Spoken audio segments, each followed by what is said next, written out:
El modo de desarrollo industrial fordista. Henry Ford, 30 de julio de 1863. 7 de abril de 1947 fue el fundador de la compañía Ford Motor Company y padre de las cadenas de producción modernas utilizadas para la producción en masa. La introducción del Ford T en el mercado automovilístico revolucionó el transporte y la industria en los Estados Unidos. Fue un inventor prolífico que obtuvo 161 patentes registradas en ese país. Como único propietario de la compañía Ford, se convirtió en una de las personas más conocidas y más ricas del mundo. A él se le atribuye el Fordismo, sistema que se desarrolló entre fines de los años 30 y principios de los 70 y que creó mediante la fabricación de un gran número de automóviles de bajo coste mediante la producción en cadena.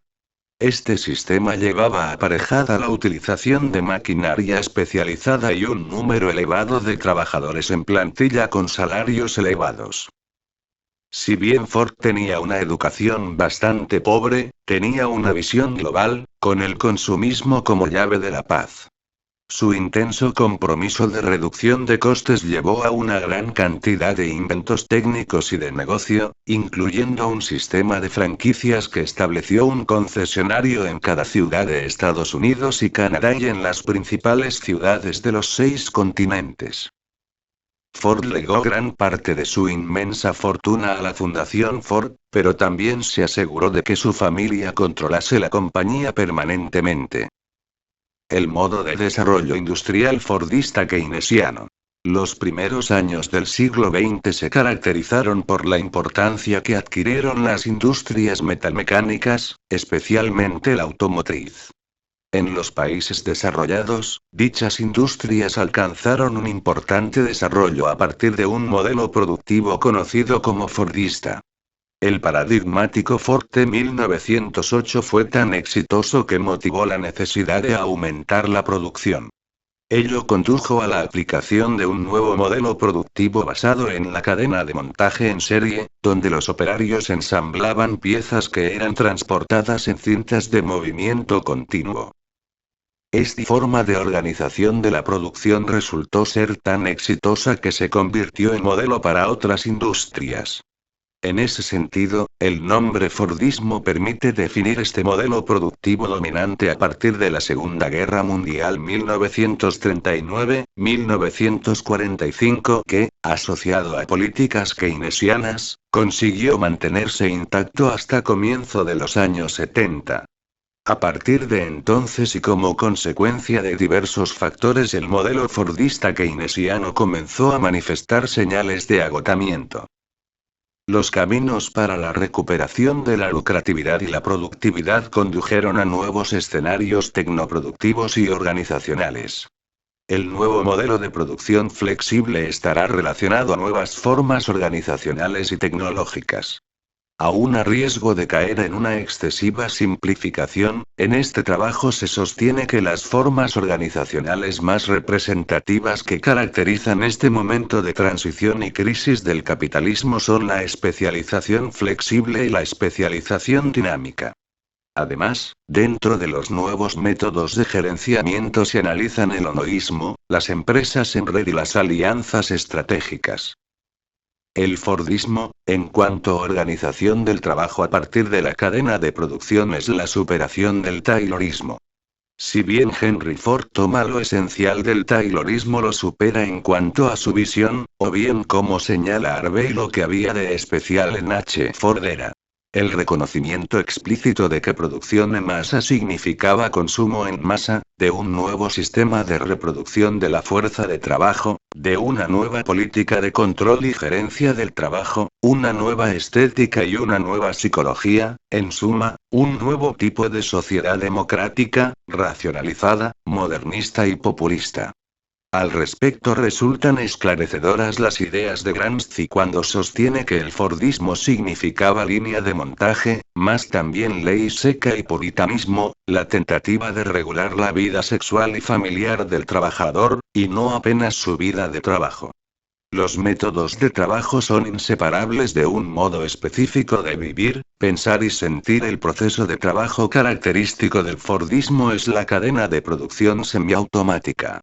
El Fordismo consigue mediante la mecanización del trabajo elevar la intensidad, a la vez que incrementar la separación entre el trabajo manual y el intelectual. En lo que se refiere al proceso de producción, el Fordismo supera al Taylorismo siguiendo dos principios complementarios. El primero es la integración de los diferentes segmentos del proceso de trabajo mediante un sistema de guías y medios de mantenimiento que permiten el desplazamiento de las materias primas en proceso de transformación y su conducción ante las máquinas herramienta. El segundo principio, complementario al anterior, es la asignación de los puestos de trabajo en función de la configuración del sistema de máquinas. Este principio provoca, en el obrero, la pérdida de control del ritmo de trabajo, sometiendo a los operarios a la uniformidad del movimiento de las máquinas. Aglietta, 1991. Asimismo, estos principios posibilitan la simplificación creciente de los trabajos mediante la fragmentación de los ciclos de movimientos, llegándose a situaciones en las cuales los operarios solamente realizan movimientos extremadamente simples y rutinarios. La simplificación de los trabajos permite una mejora en los rendimientos de la cadena, la que se va modificando cuantitativa y cualitativamente en términos de capital fijo, a la vez que se crean nuevos puestos de trabajo. Los límites de la organización del trabajo se vieron mediados, durante un largo periodo, por la acción del Estado. En efecto, las políticas keynesianas implementadas para superar la crisis de 1929 y que se sostendrán por lo menos hasta principios de la década del 70, en los países desarrollados, se constituirán en el ambiente ideal para la consolidación del Fordismo como modo de regulación de todas las relaciones sociales. El casamiento del Fordismo con el keynesianismo adquiere especial suceso después de 1945 y constituye la base de un largo periodo de expansión que se mantuvo hasta 1973. Durante estos 30 años gloriosos, el capitalismo en los países avanzados consiguió sostener fuertes tasas de crecimiento económico, acompañadas de una elevación de los padrones de vida de la sociedad en su conjunto. Después de 1945 se asistirá a la ascensión de una serie de industrias basadas en tecnologías que venían madurando desde el período de entreguerras y que fueron extremadas, en términos de racionalización, durante la Segunda Guerra Mundial. Estas industrias, como por ejemplo la automotriz, los productos petroquímicos, los equipamientos de transporte, los electrodomésticos y la construcción, se constituirán en los grandes propulsores del crecimiento económico. David Harvey sostiene que el crecimiento económico fue acompañado y en cierta medida dependió de una serie de compromisos y reposicionamientos por parte de los principales actores del proceso de desarrollo capitalista. El Estado tuvo que asumir nuevos keynesianos papeles y construir nuevos poderes institucionales. El capital corporativo tuvo que ajustar las velas en ciertos aspectos para seguir con más suavidad el camino de la lucratividad segura. Y el trabajo organizado tuvo que asumir nuevos papeles y funciones relativos al desempeño en los mercados de trabajo y en los procesos de producción. Respecto de la fuerza de trabajo, como se ha señalado, los límites impuestos por el modo fordista de organización del trabajo desencadenaron una serie de conflictos reivindicatorios, que en el período de posguerra fueron relativamente aplacados por la doble acción del capital corporativo y del Estado keynesiano. En el caso de algunas industrias de producción en masa de los Estados Unidos, el poder sindical se vio acrecentado en su capacidad de negociación colectiva frente a demandas de mejores condiciones de trabajo, a la vez que permitió conquistar un importante poder de negociación frente a cuestiones referidas a la seguridad social, salario mínimo y otras políticas sociales. No obstante, ello se dio a cambio de que la fuerza de trabajo adoptase una actitud cooperativa en cuanto a las técnicas fordistas de producción y a las estrategias corporativas destinadas a aumentar la productividad. En cuanto a los ajustes que el capital corporativo debió realizar para garantizar los caminos de la lucratividad, están vinculados al compromiso corporativo con procesos estables y vigorosos de cambio tecnológico, a fuertes inversiones en capital fijo, a mejoras en las tecnologías de proceso y a la promoción de economías de escala mediante la padronización de la producción. El otro vértice sobre el cual se asienta el proceso de crecimiento capitalista, es el Estado, que mediante una combinación de políticas fiscales y monetarias se esforzaba por controlar los ciclos económicos. Las políticas estatales, durante este periodo, estuvieron destinadas a garantizar el crecimiento de la producción y del consumo en masa, como así también a garantizar un empleo relativamente alto. Las relaciones económicas internacionales, durante el período 1945-1967, fueron esencialmente norte-norte. En verdad se trata de un amplio esfuerzo de recuperación de Europa y Japón en relación a los Estados Unidos. Los Estados Unidos, que disponían de un considerable avance en términos de productividad industrial, consiguieron imponer su modelo de desarrollo por tres vías. Primero culturalmente, exportando el modo de vida americano, luego financieramente, por medio de los planes Marshall y MacArthur, y por último institucionalmente, a través de los acuerdos de Bretton Woods y la consecuente creación de organismos como el FMI y el GATT. Bretton Woods transformó al dólar en moneda reserva mundial, y vinculó con firmeza el desarrollo económico del mundo a la política fiscal y monetaria americana. Los Estados Unidos actuaban como banquero del mundo a cambio de una abertura de los mercados de capital y de mercancías al poder de las grandes corporaciones. De esta forma, la expansión internacional del Fordismo aconteció de modo desigual, en tanto que cada estado intentaba crear su propio modo de gestionar las relaciones de trabajo, la política fiscal y monetaria, la inversión pública y las estrategias de bienestar social. Simultáneamente, los Estados Unidos se tornaban hegemónicos, por medio de las tres vías antes mencionadas. Esta situación va a significar que los beneficios del Fordismo no consiguieron atender a toda la sociedad, generando la insatisfacción de amplios sectores sociales. Tal es el caso del mercado de trabajo, en el cual la negociación salarial fordista solo era posible cuando el crecimiento estable de la demanda permitía inversiones de tecnologías de producción en masa. Otros sectores estaban sometidos al imperio de los bajos salarios y relaciones contractuales débiles. El poder sindical en los Estados Unidos ciertamente se debilitó con la nueva legislación laboral 1947, sin embargo este continuó con una cuota de poder lo suficientemente amplia para resistir a la pérdida de control, al autoritarismo, a la jerarquía y a la disminución de las habilidades. En muchas ocasiones los líderes sindicales fueron forzados por las bases a responder a demandas por mejores condiciones y mayores derechos.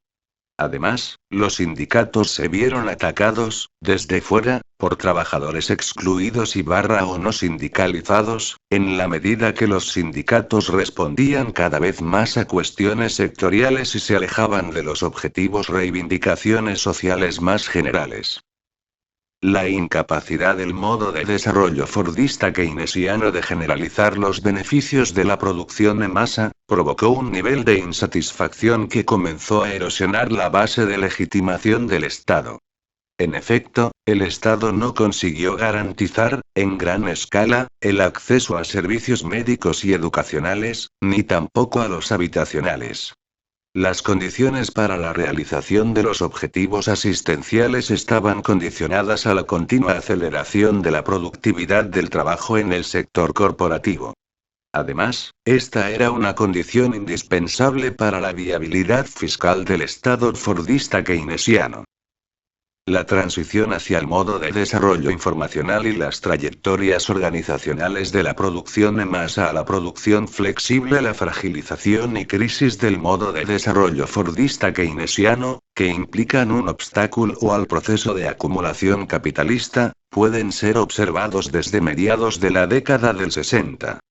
Para esta época, el Fordismo presenta señales de agotamiento que se manifiestan en la desaceleración del crecimiento de la productividad, vinculadas al carácter de las relaciones técnicas de producción propias del proceso de trabajo fordista. Esto conducirá a una crisis de lucratividad a partir de mediados de dicha década. Desde el punto de vista de la producción, la crisis de productividad y lucratividad provocó, principalmente en las grandes corporaciones estadounidenses, la saturación de los mercados internos debido a la intensificación de la competencia internacional. Esto inauguró un período de reestructuración, racionalización y cambio tecnológico. Se trataba, por un lado, de reducir los costos de la reproducción de la fuerza de trabajo, mediante la supresión de las garantías de empleo, la revisión de los beneficios indirectos, el debilitamiento del poder sindical y la flexibilización de la jornada de trabajo. Por otro lado, se trataba de utilizar las potencialidades tecnológicas de la automatización como soporte material a fin de remodelar la organización del trabajo, los procesos de producción, los sistemas de gestión y la calidad de los productos. Estos cambios son interpretados por diversos autores como alteraciones cualitativas en la organización de las fuerzas productivas bajo las relaciones capitalistas de producción. El nuevo modelo de producción flexible está íntimamente relacionado a las nuevas formas organizacionales y tecnológicas. Estas adquieren formas específicas en diferentes contextos espaciales o culturales. Aún a riesgo de caer en una simplificación, se puede afirmar que las formas organizacionales más representativas que caracterizan la transición al modo de desarrollo informacional son dos: A, la especialización flexible, y B, la flexibilidad dinámica. A, la especialización flexible, constituye lo que Piore e Isabel denominan el segundo divisor de aguas internacional, y solo es comparable al primer divisor de aguas industrial, que permitió el surgimiento de la producción en masa a fines del siglo XIX. B, la flexibilidad dinámica es la otra vía de análisis de las configuraciones productivas y tiene que ver con la concepción de líneas de producción capaces de evolucionar rápidamente ante los cambios de la ingeniería de productos o procesos. El objetivo de la flexibilidad dinámica es la reducción de los costos y por ende, el aumento de la productividad.